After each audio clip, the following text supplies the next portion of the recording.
আসসালামু আলাইকুম viewers, welcome to my channel Sifat's mom kitchen. আশা করছি আপনারা সবাই ভালো আছেন। আজ আপনাদের মাঝে নতুন আরেকটি রেসিপি নিয়ে হাজির হলাম।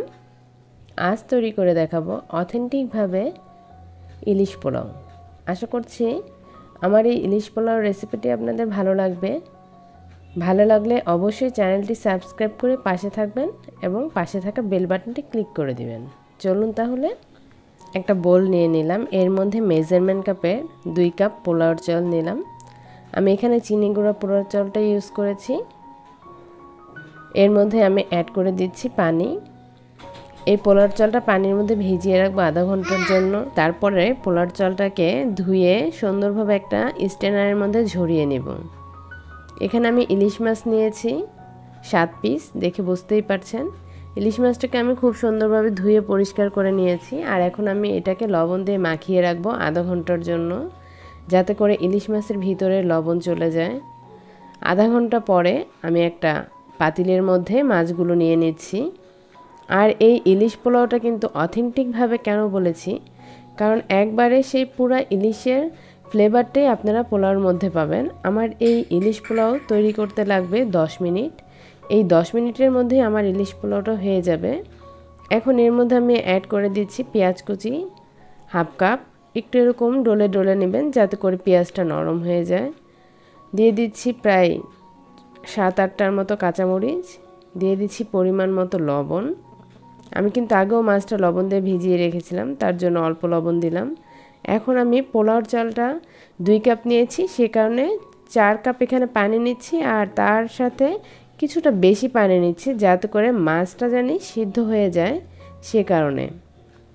এখন চুলায় বসিয়ে দিলাম, ঢাকনা দিয়ে দিচ্ছি, বলক আসার জন্য অপেক্ষা করলাম। বলক চলে আসছে। এর মধ্যে আমি রান্নার তেলটা অ্যাড করে দিব। এখানে আমি মেজারমেন্ট কাপের 1/4 কাপ রান্নার তেল অ্যাড করেছি। একটু নেড়ে চেড়ে দিলাম, ঢাকনাটা দিয়ে দিব। এখন চলে যাচ্ছি পরবর্তী প্রসেসে। আমি এখানে 1 টেবিল চামচ লিকুইড দুধ নিয়েছি আর 1/4 টিস্পুন জর্দার রং নিয়েছি। চামচের মাধ্যমে এটাকে গলিয়ে এক সাইড করে রাখলাম। এই তো দেখে বুঝতেই পারছেন আমার কিন্তু ইলিশ মাছের পানিটা কিন্তু বলক চলে আসছে। এখন আমি এই মাছগুলো উঠিয়ে ফেলবো। আর ইলিশ মাছ সিদ্ধ হতে কিন্তু খুব বেশি সময় লাগে না। আপনি খুব বেশি সময় কিন্তু এটা বলক তুলবেন না। যখন দেখবেন খুব সুন্দর ইলিশ মাছের ফ্লেভার চলে আসছে, তখনই মাছগুলো উঠিয়ে নেবেন। এই তো সবগুলো মাছ একে একে উঠিয়ে নিচ্ছি। মাছগুলো উঠিয়ে নেওয়ার পরে এর মধ্যে আমি পোলাও তৈরি করার জন্য যে মশলাগুলো লাগবে, 2টা তেজপাতা, প্রায় 6-7টার মতো গোলমরিচ, 3-4টা লবঙ্গ, 2টা দারুচিনি, কয়েকটা এলাচি দিয়ে দিলাম। আর পোলাওর চালটা যে স্ট্রেনারে ঝরিয়ে নিয়েছিলাম সেই চালটা এখানে অ্যাড করে দিয়েছি। এই জায়গাটি একটু স্কিপ হয়ে গিয়েছে। আর পোলাও চালটার মধ্যে আমি কিছুটা লবণ অ্যাড করে দিচ্ছি, কারণ এখানে লবণ অবশ্যই লাগবে পোলাও চালে। ঢাকনা দিয়ে দিলাম। জালটা কিন্তু এই পর্যায়ে আমার বাড়ানো ছিল। প্রায় 5 মিনিট পরে আমি ফেরত আসলাম। ঢাকনা দিয়ে দিচ্ছি, একটু নেড়ে চেড়ে। আর জালটা মিডিয়াম লোতে করে দিয়েছি।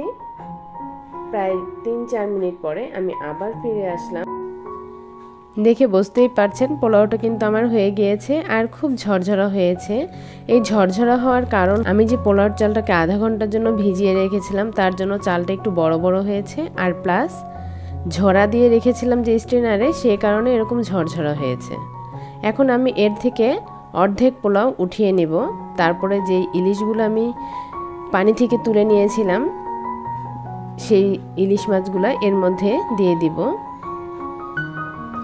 এই তো অর্ধেক পোলাও আমার উঠিয়ে নেওয়া হয়ে গিয়েছে।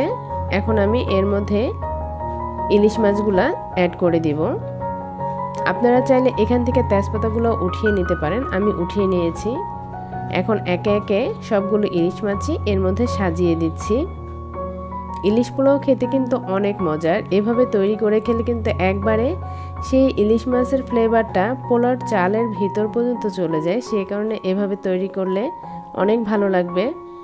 আর এই ইলিশ মাছ তৈরি করাটা আমি আমার চাচুর থেকে শিখেছি। সে এভাবেই ইলিশ পোলাওটা তৈরি করে, খেতে অনেক ভালো লাগে। আমি আশা করব আপনারাও এভাবেই তৈরি করবেন। যে পোলাওগুলো আমি উঠিয়ে রেখেছিলাম তা এখন এর মধ্যে অ্যাড করে দিচ্ছি। এই তো পোলাওগুলো অ্যাড করা হয়ে গিয়েছে।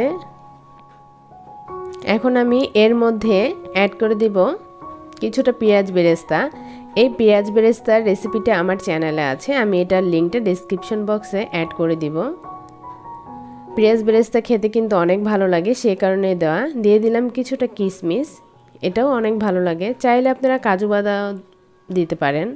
আর আমি যেই দুধের মধ্যে যে জর্দা রঙটা অ্যাড করে দিয়েছিলাম সেটা এখন জায়গায় জায়গাতে ফাঁকা ফাঁকা করে দিয়ে দিচ্ছি। এতে করে খুব সুন্দর একটা কালার আসবে। আর আপনারা চাইলে জাফরানও এর মধ্যে দিতে পারেন এটার পরিবর্তে। আমার কাছে এখন ছিল না, সে কারণে এভাবেই দিয়ে নিলাম। এই তো ঢাকনা দিয়ে দিলাম। প্রায় 5 মিনিট দমে রাখার পরে ফিরে আসলাম। খুব সুন্দর একটা ফ্লেভার আসছে যা আমি বলে বোঝাতে পারবো না। এখন পোলাওটাকে পরিবেশন করব। তার আগে আমি ইলিশ মাছগুলা উঠিয়ে নিব, তা না হলে ইলিশ মাছগুলো ভেঙে যাবে। সে কারণে একে একে সবগুলো ইলিশ মাছই আস্তে আস্তে উঠিয়ে নিব আমি, যাতে করে ভেঙে না যায়। ইলিশ মাছগুলো কিন্তু দেখে বুঝতেই পারছেন এখনও আলাম আছে, কোনো ইলিশ মাছই কিন্তু ভাঙে নাই। সে কারণে আমি উঠিয়ে নিচ্ছি মাছগুলো। আশা করছি আমার আজকের এই রেসিপি আপনাদের ভালো লাগবে। অবশ্যই আপনারা বাসায় একবার হলো এই ইলিশ পোলাওর রেসিপিটি তৈরি করবেন আর কমেন্টস করে জানাবেন যে কীরকম হয়েছে। সবগুলো ইলিশ মাছই আমার উঠিয়ে নেওয়া হয়ে গিয়েছে। পোলাওগুলোকে আমি একটু উল্টিয়ে পাল্টিয়ে দিলাম, তারপরে পরিবেশনে চলে যাচ্ছি। চলুন তাহলে। এই তো খুবই সুন্দরভাবে তৈরি হয়ে গিয়েছে অথেন্টিকভাবে ইলিশ পোলাও। এভাবেই তৈরি করলে কিন্তু আপনি পোলাওয়ের ভিতরেও ইলিশ মাছের যে একটা ফ্লেভার সেটা আপনি পেয়ে যাবেন, আর খেতেও অনেক ভালো লাগে। আশা করছি বাসায় মেহমান আসলে এভাবে ইলিশ পোলাওটি তৈরি করবেন আর তারাও খেয়ে বলবে অনেক ভালো হয়েছে। আর আমি যে দুধ দিয়ে জর্দার রঙটা দিয়েছি তার কারণে কিন্তু কালারটা আরও বেশি ভালো আসছে। এভাবে ইলিশ পোলাও তৈরি করলে খুব বেশি সময় লাগে না, 10 মিনিটে আপনার ইলিশ পোলাওটি তৈরি হয়ে যাবে। আমার বাচ্চাদের তো অনেক পছন্দ, তা আমি আপনাদের বলে বোঝাতে পারবো না। আজকের মতো এখানেই বিদায় নিচ্ছি। আপনারা ভালো থাকবেন। সামনে আরও নতুন নতুন রেসিপি নিয়ে আমি হাজির হব, এই প্রত্যাশাই রইল। আল্লাহ হাফেজ।